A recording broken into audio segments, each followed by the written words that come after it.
Olena Andreevna, I suggest starting, yeah, if you don't mind. So, hello everyone. We are going to start our webinar series, so vocabulary and grammar, from noticing to long-term memory. Welcome on board, and we hope to see you on Wednesday and on Friday as well.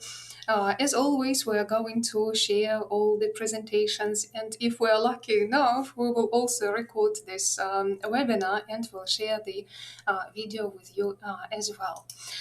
So, as you know, all the webinars here are conducted in Skovoroda Hub, that is our regional center of blended education in Kharkiv National Pedagogical University. And I'm going to share the presentation. You will find all the necessary links.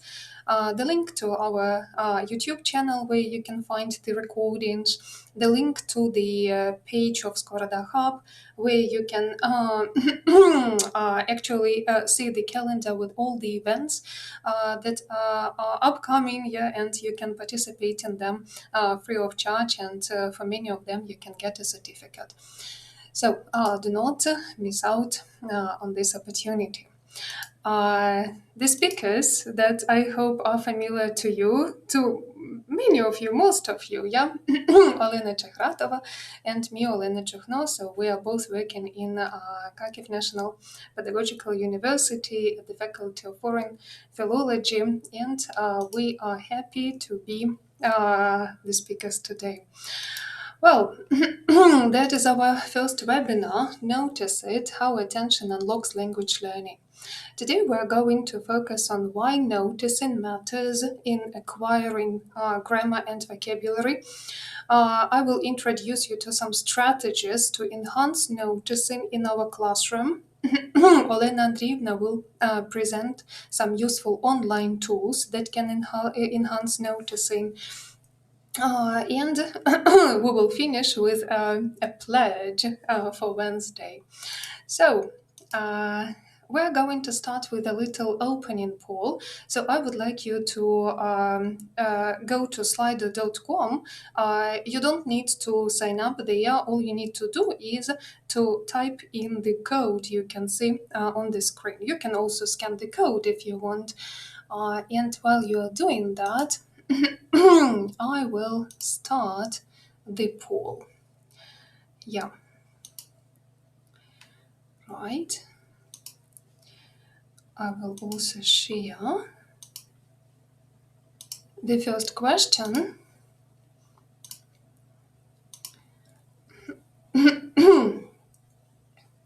Yeah, that is the first question you can see if you type in the code or scan the code.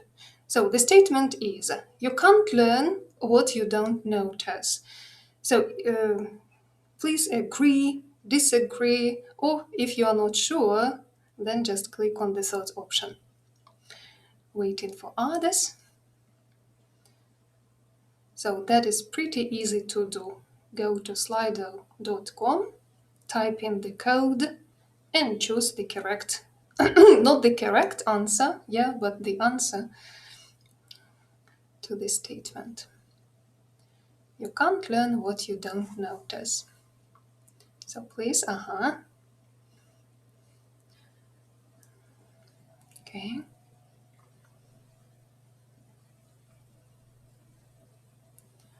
Right. So waiting for others to take part, please.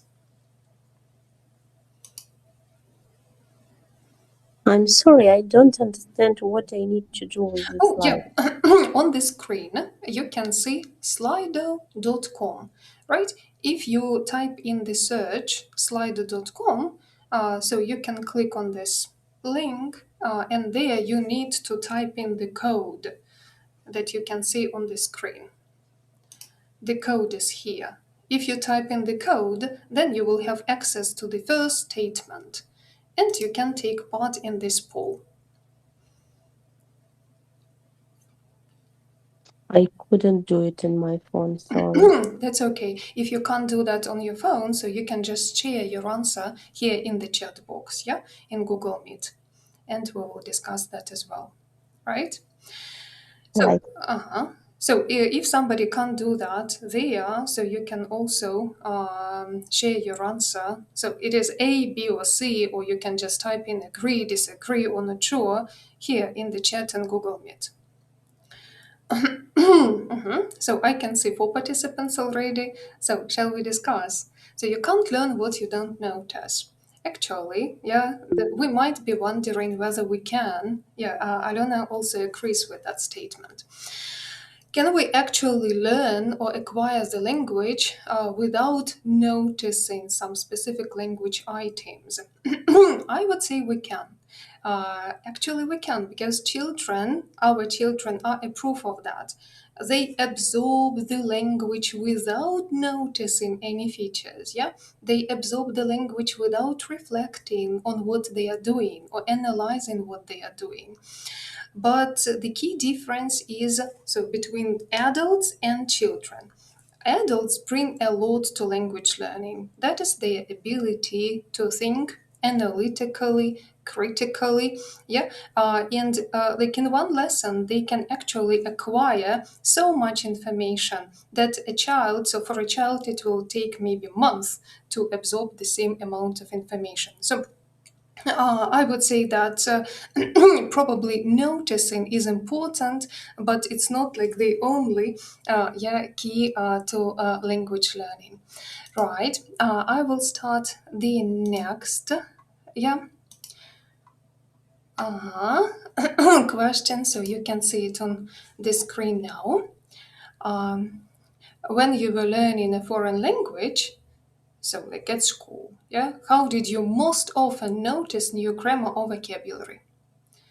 And you have 4 answers here. So I read something and felt that's new, odd. I heard it repeatedly and it just clicked, right? A teacher highlighted to explain it explicitly, and honestly, I'm not sure how it happened. Okay. Waiting for others. And again, you can just type in your answer here in the chat.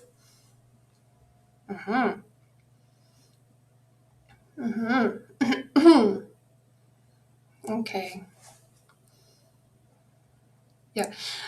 The answers that we can see now on the screen. So I read something and felt that's new or odd. I heard it repeatedly and it just clicked.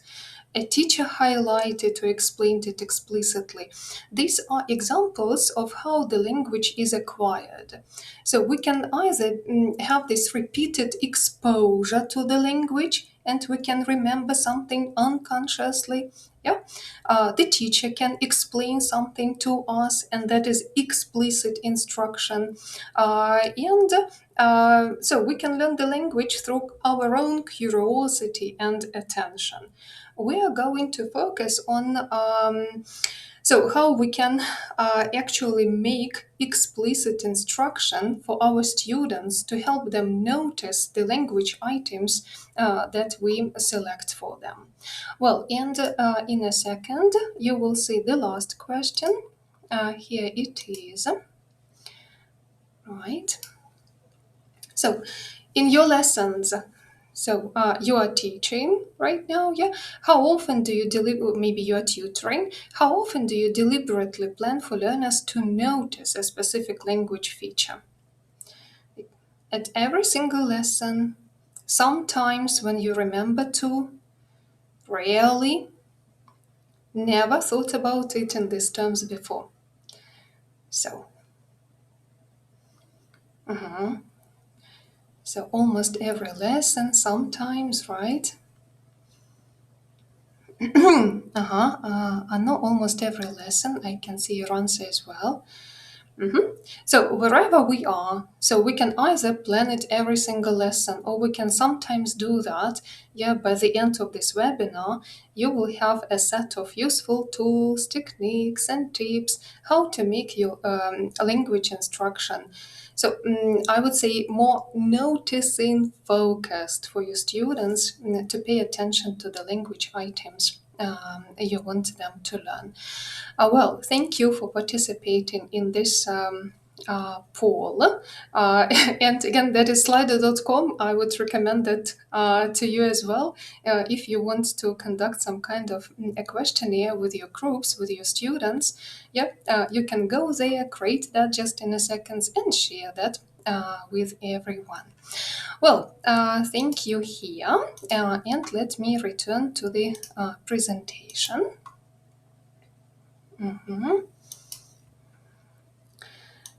Here we are. So, why noticing matters? Richard Schmidt's noticing hypothesis argues that conscious attention to linguistic form is a necessary condition for language acquisition. Well, as teachers and as learners, every single day we're exposed to large amounts of authentic input. Input, that is all the language the learner is exposed to. But actually, how we can turn input into intake? Intake, that is what we consciously notice and process, right? So usually if we compare input and intake, intake is much smaller than input because that is what we paid attention to and that is what we remember. What is acquisition? That is the third step. Those features, language items that we paid attention to feed our acquisition, I would say, because this form becomes a part of our language system. And finally, so with practice, this intake can turn into output. What is output? Output, that is our confident and fluent use of a new language item in speaking or in writing. So Richard Schmidt suggested that without conscious attention, acquiring the language is hardly possible. So attention is the key in our case. You might be wondering why input alone is not enough. On the screen, you can see some examples of mistakes that our learners sometimes make, and we often notice them. In their in speaking, in their writing. So in the first column, you can see a couple of pronunciation mistakes. Ukrainian speakers of English can sometimes say very instead of very. We often hear colleagues instead of colleagues. As for prepositions and verbs, so we often hear congratulate with instead of congratulate on. Probably that is calqued from the Ukrainian vitati z, right? And the same with depend from and depend on. You can see just one grammar mistake. So I'm working here for 3 years instead of I have been working or have worked here for 3 years. And this mistake can become fossilized in our speech. Our learners might have been exposed to the correct structure multiple times in authentic input, but the matter is that maybe nobody paid their attention to, this mistake. They never made this structure salient enough for learners to notice. So we can say that attention is the key. When it comes to attention, for noticing and learning the language, 3 types of attention are extremely crucial. So they are selective attention, divided attention, and sustained attention. And we as teachers need to take advantage of every single type. So the first type of attention is called selective. So what kind of attention is that? And how exactly we can use that in teaching? Selective attention, that is focusing on one stimulus while ignoring others. So that is essential for noticing a specific structure in a stream of speech or text. For example, the teacher can say, as you listen, focus on the adjectives used to describe the town. So our students will focus exclusively on those adjectives. They will select those adjectives from a great number of other words in the text or audio. So selective attention. Then the next type is called divided attention. So divided attention, that is processing two or more things simultaneously. As teachers of English, we need to mind that beginners, pre-intermediate students might struggle with this. So like they cannot attend to meaning and form at once. And that is why fluency activities, these are activities like reading for the gist or listening for the main idea. So fluency activities should not also be noticing activities. As teachers, we need to start with fluency activities and finish with noticing activities. Yeah, paying our students' attention to drawing our students' attention to the target item. Well, and finally, sustained attention. What is that? That is maintaining focus over time. That is relevant for longer reading tasks where learners track a recurring feature across a whole text. The teacher can say, so every time you see, for example, a reported speech structure, underline it. So again, students focus both, on the meaning and on the form, but while they are reading, so they should also highlight, underline, circle the target structure or some vocabulary item we want them to pay attention to. These three types of attention are those types we need to take into account when we teach English. You will speak about attention. So we can say noticing actually equals attention, and noticing is just the beginning. We can say that noticing is not the final destination. It is like the first door, the first step to other three cognitive processes. We start with attention or noticing. That is when we pay attention to something new, unexpected, different in the input. You may hear a word that you thought was pronounced differently. Yeah, you might notice some unexpected, unfamiliar, or weird grammar structure, and that is what you want to explore. So that is the first step. The second step is detecting the gap. So what is detecting the gap? That is comparing what we have noticed with our current knowledge. You might just think, this is different from what I would say, or this is different from how I would pronounce this word. Yeah.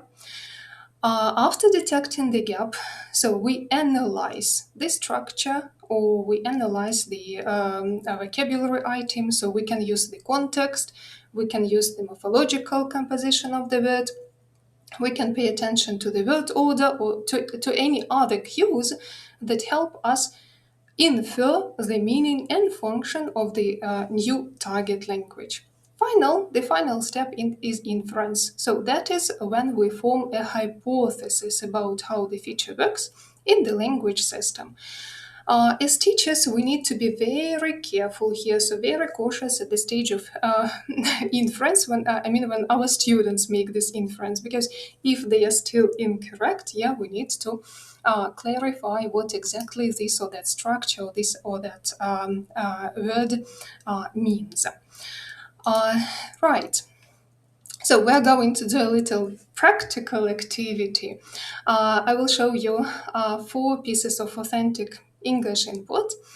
One is a joke, another one is a fiction extract, then just the title of an article, and a part of a conference talk. I would like you to pay attention to something that might be unfamiliar to you, unexpected, strange, or anything else, something that stands out.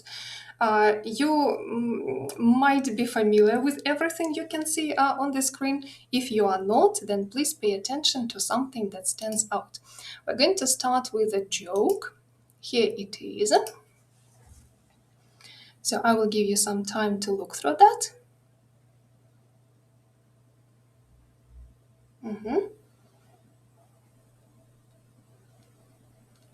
So have you noticed anything worth paying attention to?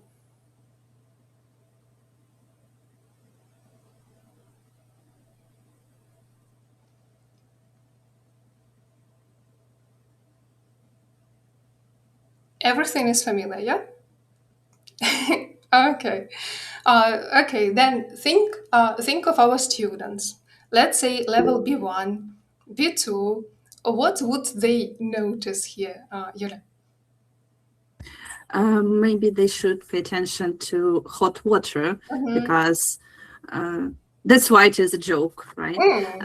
We can play with the words, because to be in hot water means to be in trouble, and here Yeah. it can be just the direct meaning, like Yeah. hot water, and we need a tea bag because we want to make tea, and Yeah, and that is why we can say that jokes maybe create like a perfect context, yeah, for noticing, because we want to understand the joke, and we would pay attention to this in hot water. Probably at first, so our learners won't understand what exactly this idiom might mean, yeah, but they will pay attention to that.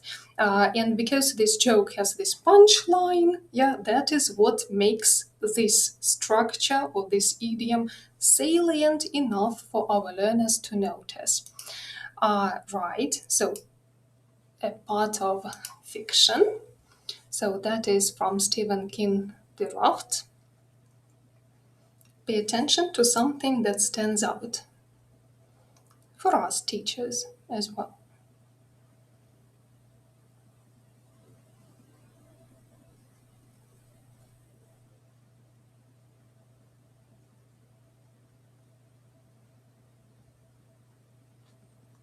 Anything unexpected?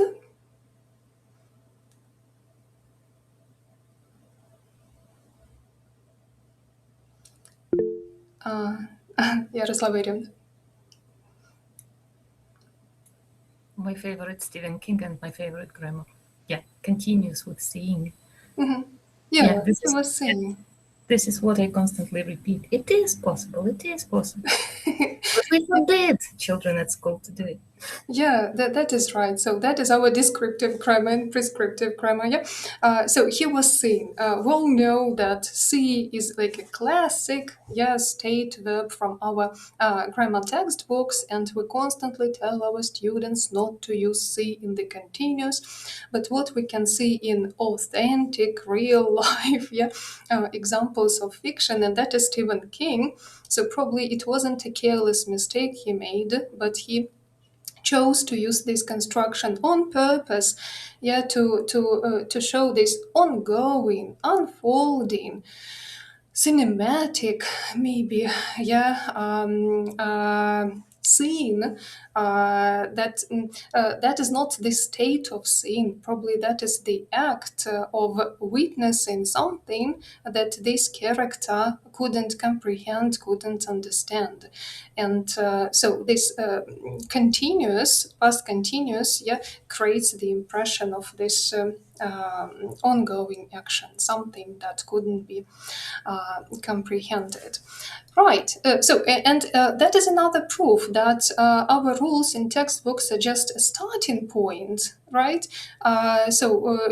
What really matters is authentic input. So we need to encourage our learners to pay attention to these unexpected, weird structures that they can notice in authentic input.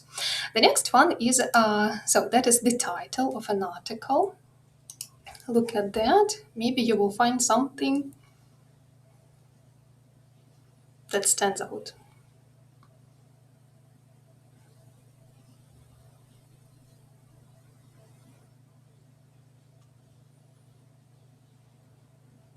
So anything, any words that you would draw your students' attention to? At least one.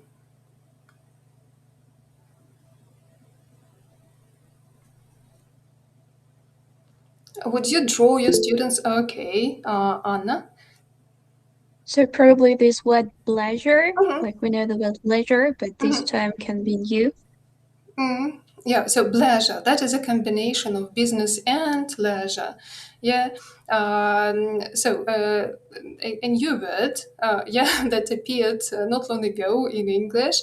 As soon as we understand the morphological maybe composition of the word, right, pleasure, then we will probably notice some other words like that, like vacation, staycation, yeah, edutainment, and so on. So we will understand the principle behind them. Well, and finally, here you have a part of a conference talk that is just one sentence taken from there. So I would like you just to read the sentence first to yourself, and I will share a video and we will listen to the sentence.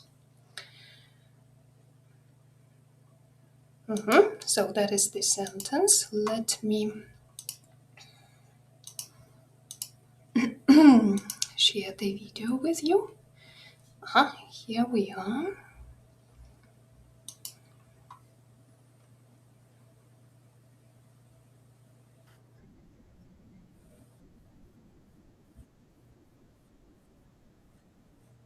Let's listen again.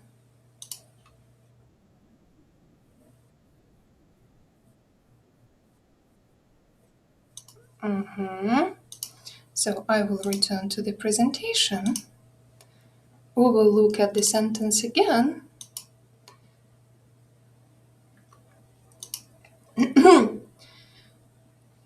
So which word is different, so to say? Attracts our attention, Ina? Sege. And what about its pronunciation? Yeah, that's a great sort of word. Sege. Segue. Segue. Yeah, segue. Segue. How would you pronounce this word without listening to the sentence? Like I just did. Even though I heard it So the like listening 3 part times. didn't help. Yeah, it didn't help. So probably we should listen again and again. Yeah, just to understand the difference between what we assume yeah, and what it really is. So the word is pronounced segue. Segue. It is like transition. So a great sort of transition to the next question. But without listening to the sentence, I personally would pronounce that sag, sag, I don't know, like in vague, in fatigue, and so on. So this intra-language interference would work, yeah, and I would pronounce that in the same way. So that is, this word was actually a new one to me as well. So yeah, I was also surprised to hear segue instead of sag, but still. In these 4 examples, yeah, we notice something different, something that stands out, something that is worth paying attention to, like an idiom, and a joke is a perfect context for clarifying the meaning of the idiom, because we want to understand the punchline. The fiction, and that is an example of real life, authentic language, and we understand that rules sometimes, rules from our textbooks do not work or are not followed. The article, the title in the article with all those words that have just appeared, and just part of the talk at the conference, and we noticed some unexpected pronunciation of the word. Right, so let's go on. How can we help our students notice something unfamiliar, strange, unusual, and so on? So we can group all the techniques into 3 categories, let's say. So we can use some graphic means, we can use intonation and stress, and we can use notice and focused instructions. So let's start with graphic means. Here you have just examples, and you're familiar with them because we often see that in our textbooks. So we can use color coding, and in this case, 2 colors is used to clarify the structure of present perfect continuous, so two auxiliary verbs, and the notional verb. We can use boxing and framing, like here. We can use underlining and different kinds of lines, again, for different purposes if you want. The main idea is for your students to get used to your system. We can use size contrast, and here you can see that. And what you can often see in again in foreign textbooks. So the sentence, a sentence with a gap, then a sentence with the correct version, and what we shouldn't use, or the mistake, that speakers of English often make, and we need to avoid this mistake. So that is so what is connected with graphic means. The next set of strategies we can use to make to help our students notice something worth paying attention to is intonation and stress. So we can use word stress, like here.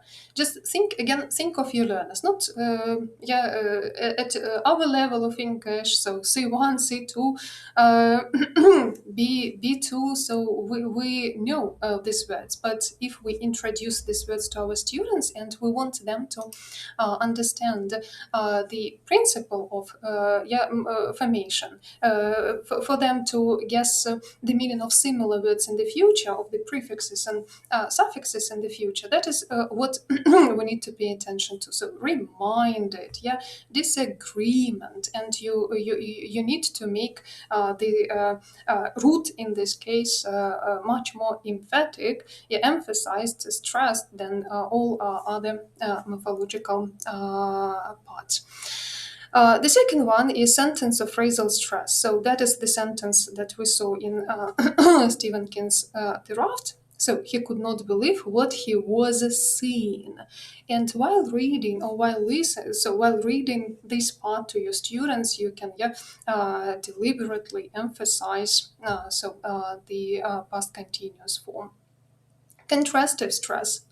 So two sentences. He saw me there. So that is just a state verb. He saw me there, and he couldn't believe what he was seeing. And after that, you probably will organize some comparing activity with your students, to identify what makes these two sentences different. The fourth one is slow or exaggerated articulation. So as with so again, Ina, will you remind me how to pronounce this word? Segue. Right. So, and if you exaggerate articulation, your students are likely to notice that. And number 5, so that is speech movement on the target item. Again, the same sentence. Actually, that's a great sort of segue, in the next to the next question. So you can make a pause there, and you can use the rising intonation or falling intonation, but the pitch should be different from the rest of the sentence. So that is the second group of strategies. And finally, noticing focused instructions. So typically in our textbooks, we can see instructions that are focused on, I would say, comprehension, right? So you can see 3 examples of standard instructions, like read the text and answer the questions, listen to the dialogue and say what the people are talking about. They're perfectly fine. So they focus on comprehension, they focus on the gist and so on. But if we want our students to notice something that stands out, to learn some new grammar, or vocabulary, or pronunciation, we can add noticing focused instructions. So let's look at them together. The first one is read the post, underline 2 words that are unfamiliar or maybe semi-familiar to you, or what do you think they mean, right? Listen to the dialogue and follow the script. Underline a word whose pronunciation you thought was different. So pronounce the word several times correctly. Why do you think you mispronounced the word before? Look through the first paragraph, underline the grammar structure that is used in every sentence. So what do you think it is used for? So such instructions are based on like 3-step scheme, I would say. The first one is to tell our students actually where to look. Yeah. So read the post, listen to the dialogue, look through the first paragraph. The second step is to do something, right? And they need to underline. In these three examples, we can see underline, but you can ask them to clap once, you can ask them to circle something, right? You can say, you can tell them to take notes of something. And the final step is asking them questions in order to encourage them to infer something by themselves. Yeah, they need to make some conclusion. They need to reflect, to analyze this structure and formulate the conclusion themselves. And on condition they do it incorrectly, then of course you will help them. So we always hope that our students can do that themselves. So these are notice and focus instructions that are also worth using. It doesn't mean that they should replace standard instruction, no. So as I have already mentioned, first we usually focus on the fluency, on communication, and then we start analyzing the language used in the input we provide our students with. Right. So overall, I would say that like a standard noticing lesson design can look like that. So it might consist of 6 steps. The first step is, so as teachers, we choose the target feature that we want our students to notice. The second step, so we make it salient somehow, either visually or with the help of auditory means. So we make it stand out, right? Then we give notice and focused instruction for our students to pay attention to that, yeah? Hopefully our learners notice this target item. They detect the gap. That is what they have already found out, or what they already know about the structure, and what they can infer from the context provided. And finally, so that is analysis and inference. Yeah. So gap detection. They understand that there is a gap between what they know and what it really means, or how it is really pronounced, and they then analyze the structure and make some inference. And that is when intake begins. So from the input, right, to the intake. That is just like the way we process the information. But the next step will be practicing, and that is the topic for our Wednesday's webinar. Right. And now the most interesting part of our webinar. So Olena Andreevna will present some online tools that might help us and our learners to enhance our noticing skills. Olena Andreevna, over to you. 1 second. Yeah, I will stop sharing. Thank you. Mhm. Once again, hi to everyone. We are going to discuss some of the digital tools and online tools that can be used. Yeah, basically for people who are our usuals, I would say sometimes, unfortunately, we will have to repeat the tools we have already discussed several years ago. But we try not to use them over and over again. And on the one hand, we are usually trying to do something from different perspective. That is why maybe you will see something that you have already been acquainted with, but we are going to look at it from a different thing. Another problem is that even with the resources that you have been using for some time, or that you are using now, or you are planning to use in the future, sometimes they become you will have to pay for them. And we cannot be sure that the resource that we introduce to you today will work perfectly well and without you having to pay money for that. So just a second, I'm trying to revise the question, understand how to shade. Yeah. So not a lot, like not really a lot of resources, but they are quite nice. So some of them, as I have already said, you have already seen. Some of them will be maybe new for you. Do you? Yeah, you should see my screen. And because spring has come, we've decided that it has to be something nice and perfect with the bird almost singing a song there. So the first topic, the first part here is going to be about text, and let's see what we can see here. That is the first resource we wanted to present to you. What is unexpected here, which is actually, I was really surprised, is although it works quite well, I would say, and you don't need to register or sign in here, like not necessarily, only if you want your progress to be recorded. But even if you decide to sign in, they don't ask for your email address. So you can just type any kind of username and then some password, and then that's it. Email address is optional. It scares me a little bit because people tend to forget their passwords, but who knows what will happen, how it works. Okay, the point of this tool is that you have to enter, you can see that enter a website address here, blah, blah, blah. If you enter a website address, just a second, I need to copy it. You can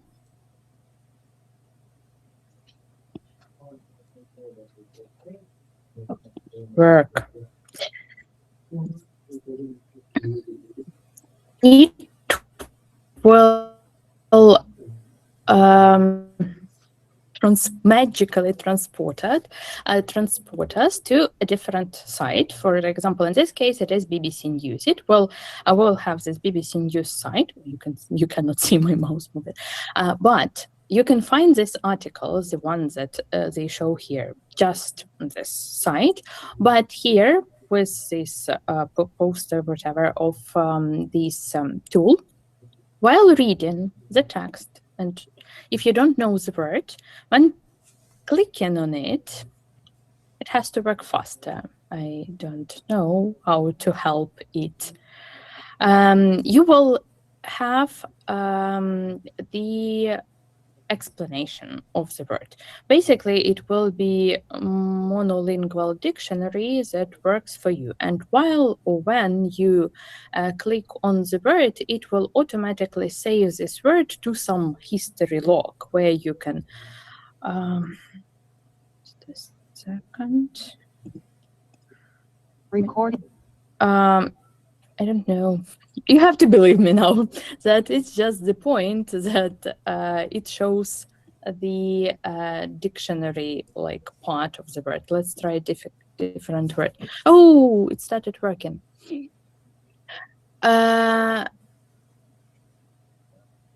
So here you can see the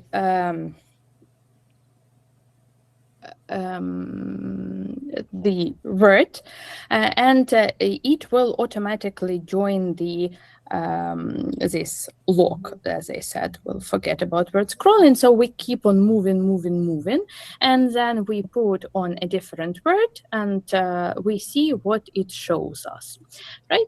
When we finish with this thing, we can go to the history. So it's easier, we'll have it easier. We have the words here in the history. They are just in the history log. We can create several lists for us. This one is called one, the easiest option.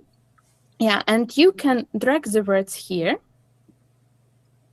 and they will be in this particular log, or you can create a new word list, will be called this one. Oh, sorry. This one will be called 2, and we will add something here. So we can actually create different lists like academic words, words for everyday life, and so on and so forth. But while we are reading, it's kind of very easy to add those lists, to create those lists. If we don't need those words anymore, we have to carry them to the basket here, and that's it. They are deleted, but they are still in our word list here. The point, they say that we can use some games, and if you use it, I have only 2 words now, we will have only flashcards, and that will be it. So we can use only, even if I tried with a lot of flashcards. Oh, now it doesn't really work properly. Even when I tried it with, let's say, 10 words or 15, I tried it with 15 words, it still didn't work. These were just flashcards, and I don't think it is a very interesting thing. Do you hear me? Mm-hmm. Yeah, okay. Sorry, because it seems to me there's something wrong with the internet. But the point is not playing these games, or just the point of this resource is that you can add the words to the dictionary. Just a second. Then the next one. So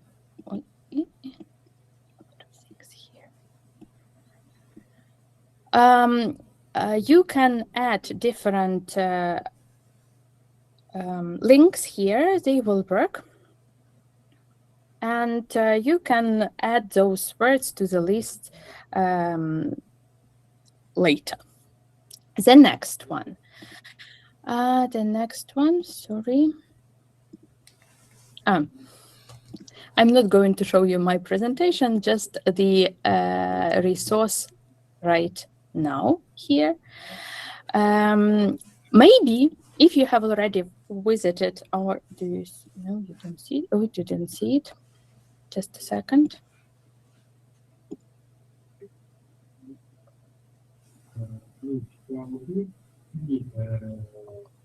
Oh, you can see it.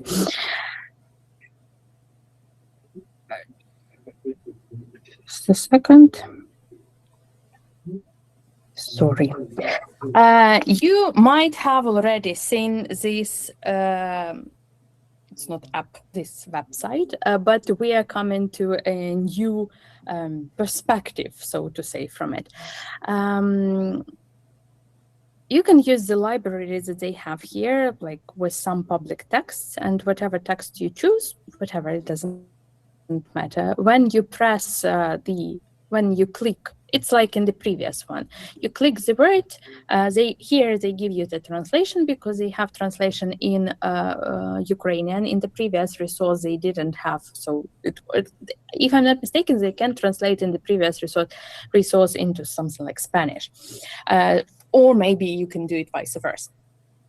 Here you can use the texts that are given here, but the texts are limited, and sometimes it's not very, like, you have to search for something that is here. Then when you have quite a lot of words, you can look at your word list, and then you can practice it, or come to practice a little bit later. But again, in this library, they have an interesting option called website. But for this option, you will need to use the extension to Google Chrome, for example. It's quite easy to install. There is it's not very complicated. And again, I will copy the link to the. Oh, we can do it like that. We will try. If we open up, let's open up Guardian, for example, now. Just the problem now with all this new site, you have to find something kind of neutral. Children and social media, let it be so. And then when you open up an article that you are interested in, Maybe you can see it now, but I clicked on this extension button, and you see that it started working, this greenish bar, English to Ukrainian. Now, when I read the text and find the words that I don't know, I click the word, it gives me the translation. I keep on reading. Again, the words that I don't understand, let it be anxiety and something complicated. Let's find something complicated.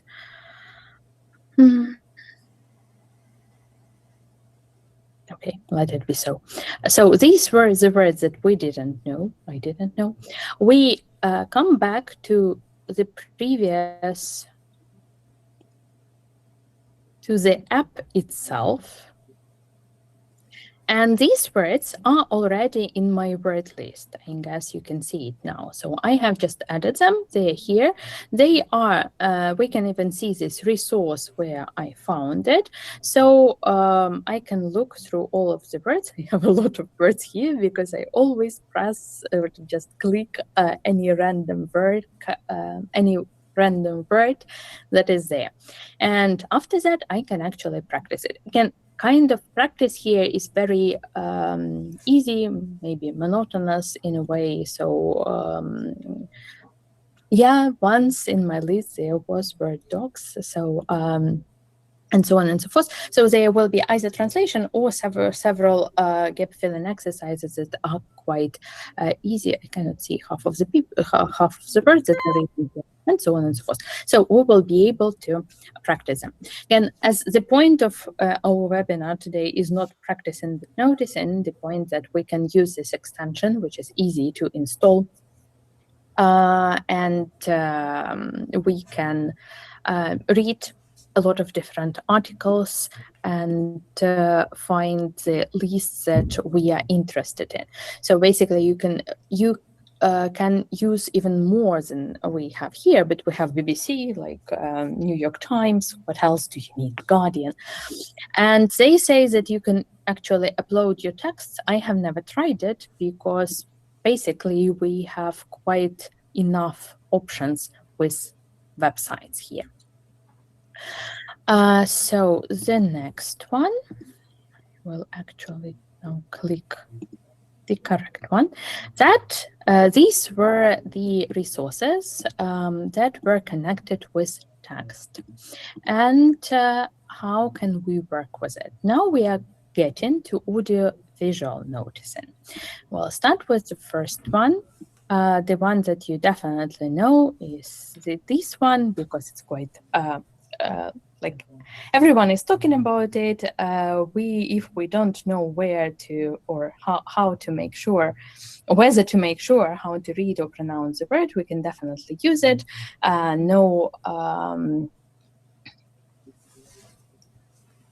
don't remember what I wanted to say, sorry. So the point is, sometimes it can be a little bit boring-ish, because a lot of texts here are connected with something academic, I would say, or it's not, you can find something like fun from cartoons or films, but it will be a little bit complicated, I guess. That is why it's more of finding the correct words and so on and so forth, but it will be academic-like in a way. Yeah, talks from the conferences and some YouTube videos. Maybe those YouTube videos where they're taken from are not that academic, but it is still like maybe not that entertaining. Yeah, that's the word. But I guess you know about this one. We're not going to discuss it for a long time. So we are getting back to our presentation. And here we can, we will look again. We have already once discussed it somewhere a long time ago about, we discussed this tool.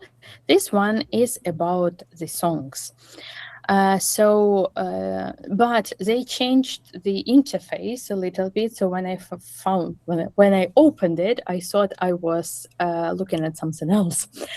And here you can find the song or the video to the song that is here, and you will have several activities. You can choose something, you can type in the answers, you can do karaoke, which is like basically singing along with the singer. But if you like this song, why not? The more complicated option obviously is typing, because you need to type. The easiest option obviously is choosing. I don't know why I have at the beginning they had an option where you can choose the level. And because I pressed the first thing that I had here, now I have easy. But if you like get enough points, you can get to a more complicated level. So maybe here we can do it. But the more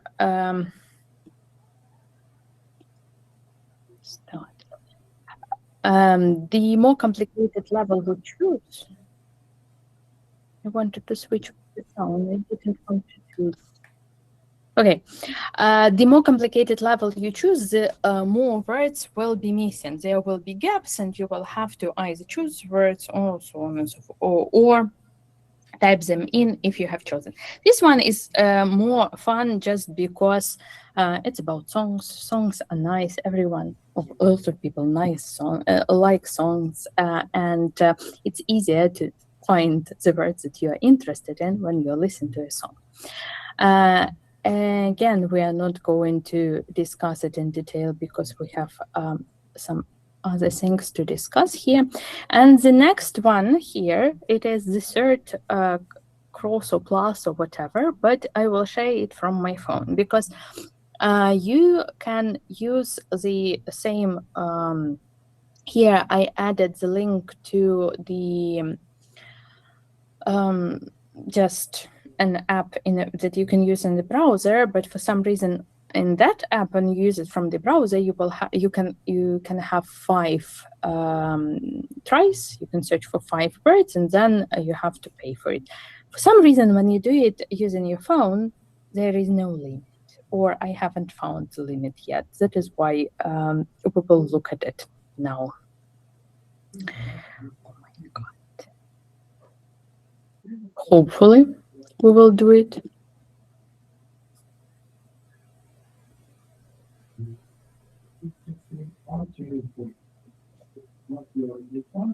We have to do it. Just 2 seconds left. Now it started working. Yay. So, it's called Play Phrase Me. And if we search for a word, which word? Okay, let's search for world. And then we will have these parts from different films, series, cartoons. They are very short, but we can look at them. Sometimes they can be not very decent, but that's not the point. Yeah, and we can search for something. Oh, you can search for like some particular episodes. They have the sound. Maybe I didn't like so. If you are interested in some particular story, or you want to find a very interesting piece from a different film, especially if it is something, let's say, oh, we have found the cartoon. Cartoon is nice. You have found the word from this cartoon, so you know that the point is that it was just the cartoon. I wanted to show the cartoon, and it ran away again. Oh, when you have found the cartoon again, it gives you the hint what film it is taken from, even the timestamp.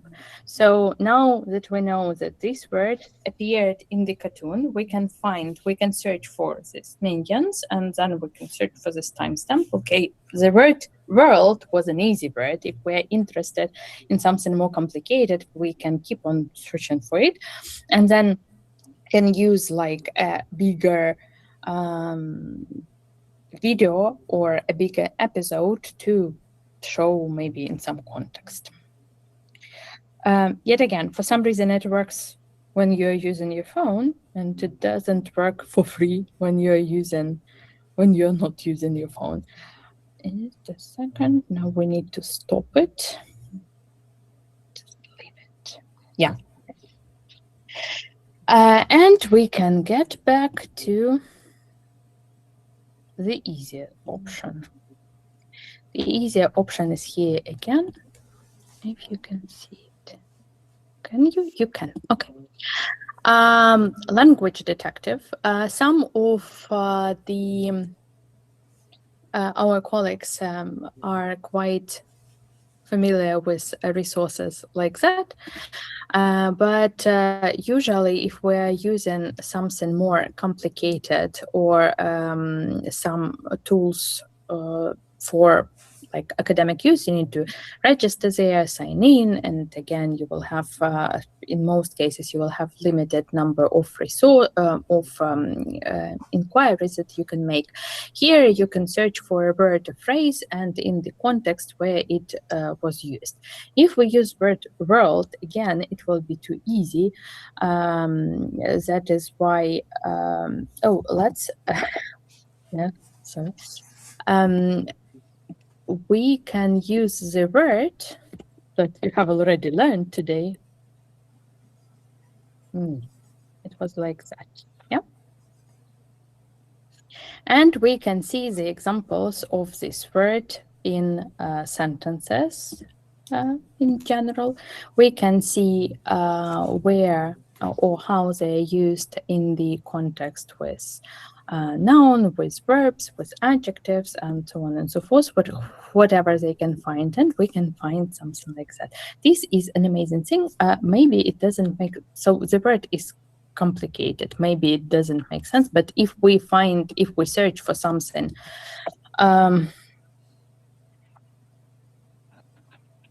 something easier, we will have a lot of nice synonyms here, and we can look at them and find whatever we are. Where am I?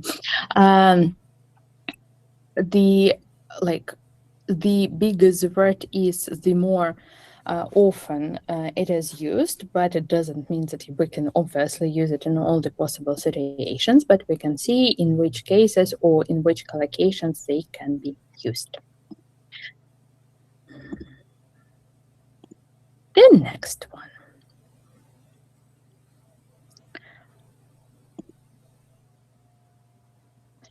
This one, again, is more for fun than for anything else, but if you use this, I was signed here. Again, you have to use the extension for from, and in this case it will start working. So when they say here somewhere that you can use either YouTube or Netflix to watch films or videos and have some kind of practice, so to say. So if we, it's not that you always need it when you're watching something, but if you have this option, why not? So I'm trying to open up a video. Just a second. I will try. I have forgotten. I will try to share it, but Netflix blocks the video, so you're not going to see the video, I guess. Oh, you can see the video. Wow, it's unexpected. Usually it is blocked. So apart from the subtitles, that is a piece from 27 Weddings film. Yeah. Apart from the point that sometimes if you watch Netflix, for example, you will have English, in most cases, sometimes Ukrainian translation. But here you can stop it for some time and look at different words. It will provide you with ideas of translation. these will be just the words. So if you need some phrases, like obviously word what won't help you with understanding what is happening here. Let's find, I don't know, the place where they actually talking. Yeah, the whole translation, like for the phrase, and then the translation for one particular word. Maybe if you dig somewhere deeper into this tool, you will find the option how to put them in some kind of dictionary, but I haven't found it. But if you need the translation and there is no translation embedded here in the video, you can use it, or it's like the point that you can find just different words, separate different words, and find and help you with learning, understanding, and so on and so forth. Also, they say, yeah, getting back here, they say that you can do approximately the same as I showed you on the phone, so you can find some phrase, but for some reason it didn't work. Maybe this is still in the process, but I couldn't make it work. Although based on the description, it should be something nice. And oh, here they say that there should be some added to the list words, but again, it didn't work. You can use the point media that they have here, like basically, obviously from YouTube. YouTube is easier to use. Whatever they offer, plus whatever you want, just find the link and that's it. What they show that for Netflix, I don't understand how it works because I tried several of the films, but they are not in our region, so you cannot use them. But they're here. And when you look at it, like, wow, I can watch this movie, but no, you can't do it because it's just for, maybe it makes sense then to choose the country and then they will show which movies are here. But like, yeah, I wanted to watch The Lord of the Rings and it didn't work out for me. Yeah. So that was one of them. And now we are coming to the last part. I actually wanted to draw a picture to show how it works. Maybe it's not a lot, but I didn't have time for that. The point is that maybe this tool is not about actually only language learning, or maybe it will help you with, or your students, with visualizing whatever you need to do. But wait, sorry, pressing wrong buttons.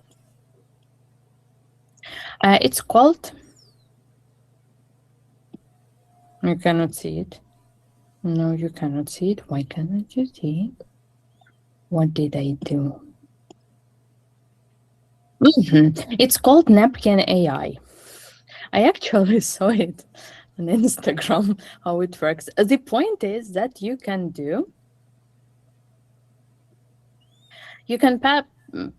pass some text here, and it will generate some pictures for you. You can describe your idea, and it can, again, generate some pictures for you. You can import your file. And what I saw in the internet, but haven't tried it, people were just drawing some sketches, just, I don't know, a flower, and they imported that file here, and it gave a beautiful picture of a flower. I think it's amazing. But from what I have tried, I didn't draw the picture of the flower. Oh my God. I was just adding some ideas of what we are doing today and what I just copied the text, and here what it presented for me for our webinar. Just a nice diagram, which looks really cool, and you can choose different styles when you're doing it. It offers you, maybe it will do it now, like you can choose different styles, and you can choose like whatever it, a lot of different things it can offer. It's not necessarily, or it's not directly about notice in the language, but you can make some really nice things out of it. And it obviously is limited in a way because you can use the premium version, which won't be limited. This one is limited, but it has like 500 tries for a week or something like that. So you can try it and try it and try it. Just find some time, draw some pictures and see how it goes. Maybe it's going to be something amazing. From the videos in the internet, it seemed to be like something amazing, but no, I haven't tried it. It will be your home task to try it and to tell us how it works, whether it really works it perfectly well. So these are, fortunately or unfortunately, all the digital tools that can be considered somehow, at least somehow, some of them with noticing the language, because like we mostly in most of the resources that can be found are connected to practice, because practice is more common. That is why we are short of possibilities here, but you can choose at least some out of them. Thank you, Olena Andreevna, a lot. Absolutely fantastic, I would say. I wish we had enough time to try all these tools and to start using them actively. Right, we're going to share the links to the presentation, so you will also have access to all these links and resources. And to finish with, so I'm going to share my presentation again. And here we are. So we're going to finish with you're going to see it in a second with your action pledge. Or our action pledge. So you can see 4 variants. Choose the variant that you would like to implement in your teaching. So like color coding, a grammar structure in a reading text, for example. Stressing the target form deliberately when modeling language. So that is about intonation and stress. Using notice in focused instruction, or encouraging your students to use digital tools. Please provide an example of at least one to keep track of the words or structures they want to learn. So please choose A, B, C, or D and type it in the chat, or just speak up and share with us. And on Wednesday, we're going to check your homework. Whether you have managed to implement at least one of the ideas. C, notice and focused instruction. A and C. D. Yulia Oshega mentioned D. Yulia, can you choose one tool you would like to try with your students or yourself? Yeah, I really like Youglish. That is my favorite. I think it is helpful, especially when we're talking about pronunciation. To hear the target word in context, pronounced by native speakers, that is worth trying. Juliana, you have also mentioned, D, Romanenko, if you're here. So which tool would you like to try with your students or yourself? First of all, I would like to try all of them by my own, just to get to know them, to to understand what it is up to me, and then maybe I will consider giving something. But I actually love this one site. I don't remember the name, but where you can watch Netflix series and see words. I guess it will be really helpful for students, because the problem that they cannot watch something because they're scared. They don't understand it, and here you see subtitles, you can watch translation of different words. I guess it's kind of interesting. Thank you so much. That is what I said. Absolutely fantastic. To Olena Andreevna, thank you so much, because it takes time to select all these tools, and to present, to try them and to present to us. Thank you so much. So on Wednesday, we're going to check whether you have managed to try any of these ideas. Well, my dear, thank you so much. Thank you for being with us today, and we're looking forward to meeting you, to seeing you again on Wednesday at our second webinar. Please come. There's space for everyone. Invite your friends, colleagues, students, family members, pets, anyone is welcome. Thank you so much. Katya, you have a question? Yeah, should we register? Yes, I have shared the register form with you, all the links. If you want a certificate, then please register. If you attend all 3 webinars and you are registered and I know your email address, then I will send. Yeah, can you send it one more time, because I joined it a bit later, because I joined I will. not right. Kate, I will do that. Right. Thank you. You can stay here actually, and I will do that. So everyone else, Yulia, you also have a question, please.